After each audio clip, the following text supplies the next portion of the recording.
Qu'est-ce qui s'est passé? Moi, je pense que c'est banal parce qu'on a confondu des affaires qui ne devraient être jamais confondues. Surtout, l'idée de se préoccuper de ce qui est fait et bien fait. Stéphane Bureau. Stéphane, avant d'aller aux affaires internationales, petite nouvelle locale. Oui, le REM, là, c'est toujours en interruption. Écoutez, ça a l'air assez sérieux. On dit reprise du service indéterminé. Problème technique. Donc, depuis 6 heures, ça fonctionne plus, le REM. Et on ne donne pas même d'estimé de retour à la normale. Stéphane Bureau, bon début de journée. Bon retour à toi, Mario, et bonjour. Ben oui, on s'est croisés la semaine passée à Paris. Et là, on se parle de l'Europe encore aujourd'hui parce que vraiment, on est dans la fin de semaine qui vient de se terminer, la semaine qui s'amorce, dans une espèce de moment charnière sur les relations entre les États-Unis et l'Europe. On est toujours tenté par l'hyperbole, la déclaration à l'emporte-pièce, puis d'employer des mots qui devraient souvent être gardés précieusement ou protégés précieusement. Quand on dit, par exemple, c'est historique, on peut pas dire ça à chaque jour de notre vie.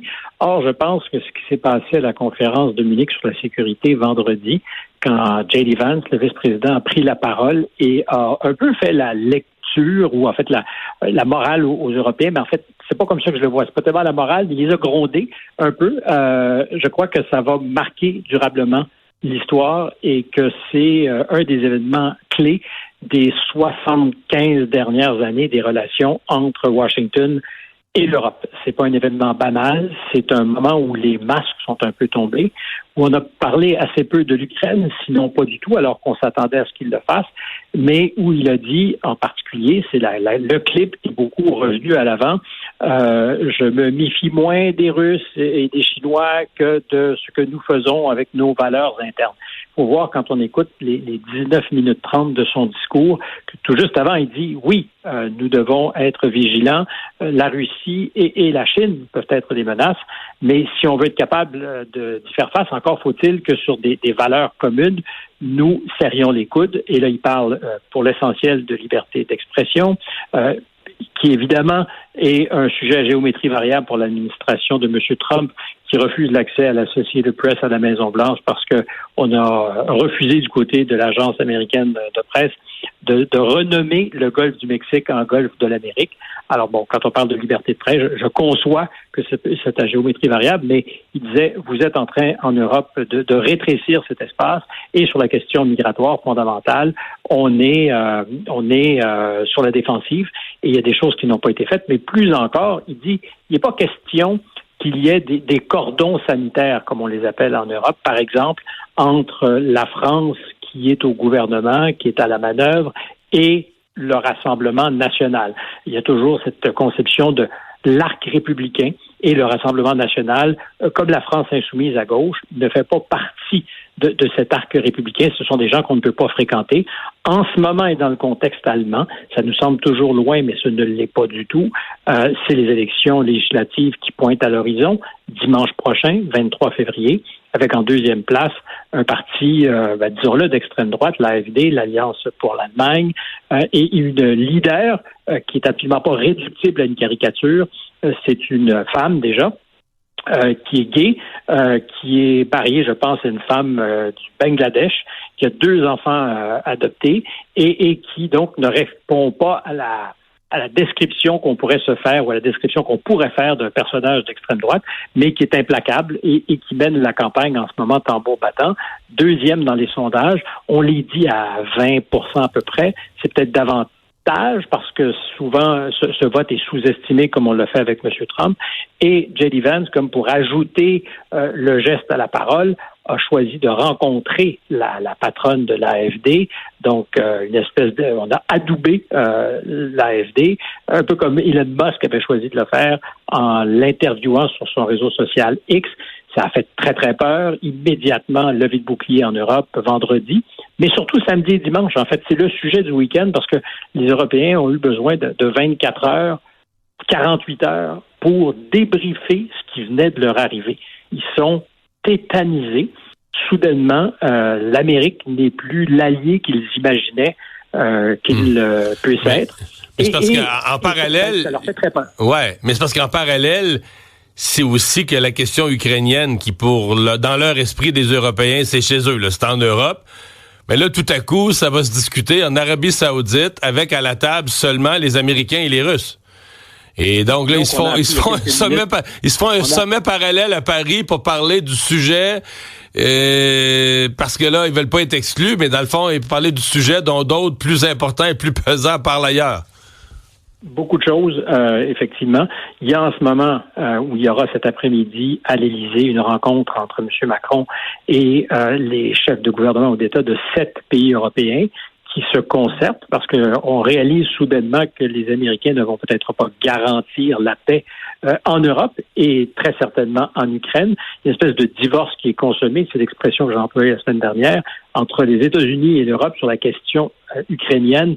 Il y a vraiment une division et les Américains disent aux Européens, nous, la garde des enfants, on n'en veut pas. Donc, si vous voulez garder l'Ukraine, il n'y a pas de problème, mais ça sera votre guerre et c'est vous qui allez payer pour. Donc, les Européens qui se réunissent aujourd'hui pour essayer de trouver une solution. Il faut voir que M. Zelensky, lui, a aucune confiance, quoi qu'il en dise, en la garantie de sécurité européenne.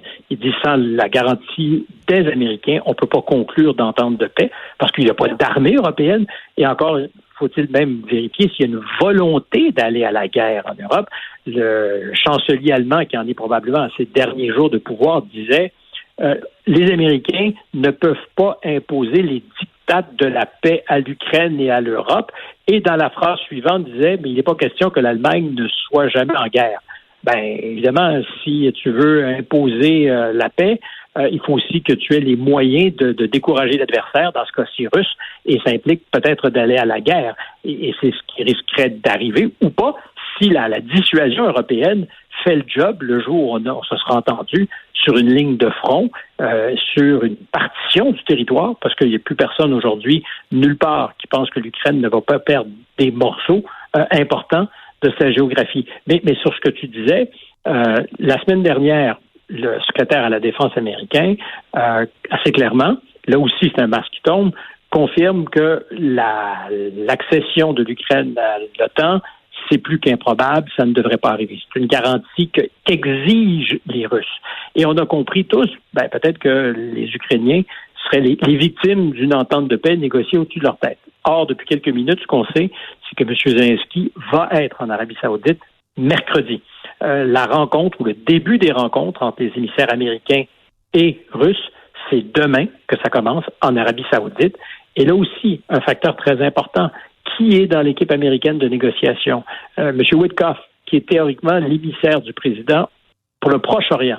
Le général Kellogg devrait être l'homme responsable, qui avait été nommé à tout le moins comme ambassadeur plénipotentiaire à la Russie et à l'Ukraine pour régler le conflit. M. Witkoff, comme par hasard, est présent.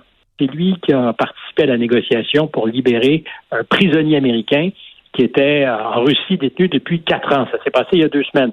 Et l'annonce de sa libération s'est faite la veille de la conversation très médiatisée entre Poutine et Trump. Et Witkoff est en Arabie Saoudite, d'abord parce que s'il devait y avoir un sommet entre les deux grands patrons, que sont Poutine et Trump, l'Arabie Saoudite est davantage désignée parce qu'ils vont pas... Mais ta prédiction, c'est qu'il va y en avoir un? Est-ce qu'on a un sommet, mettons, d'ici la mi-mars, un sommet Trump-Poutine, c'est probable? Ou je mets ça trop vite? Lui, en tout cas, Trump a dit que c'était pas improbable. J'ai pas d'informations uniques et particulières, mais il dit que ce n'est pas improbable. Chose certaine, ce qui est improbable il y a une semaine, c'est qu'on imagine le ministre américain des Relations étrangères, le secrétaire d'État, et son vis-à-vis russe se retrouver pour commencer des négociations. Personne ne croyait que ça arriverait si rapidement. Et quelles négociations? Et qu'est-ce qui sera imposé à l'Ukraine? Parce que pour l'instant, c'est vrai que la Russie se lèche les babines. Les conditions de la Russie, depuis le début, ont à peu près été toutes avalisées par M. Trump dans ses communications. Et on n'a pas entendu les Russes. C'est-à-dire que les Russes ont confirmé qu'ils seraient présents, mais ils n'ont jamais donné de détails sur ce qui allait se passer. C'est plutôt Washington qui donne l'information. Or, moi, je pense que les Russes sont absolument pas pressés. Ils ont du temps. Ils ont l'avantage sur le terrain, sur le champ de bataille, et se laisseront pas intimider et se laisseront pas gagner par l'envie de plaire à M. Trump non plus. Je ne pense pas que les Russes aient rien à gagner à faire gentil avec M. Trump si, au total, ils ne vont pas chercher un maximum de concessions. Et c'est la brutale réalité des rapports de force, malheureusement. Je suis à Paris. En 1871, quand la France a concédé l'Alsace et la Lorraine à l'Allemagne, c'est pas parce que ça leur tentait, parce qu'ils avaient perdu la guerre. On va suivre ça toute la semaine, là, ce qui va se passer en Arabie Saoudite, entre autres. Merci, Stéphane.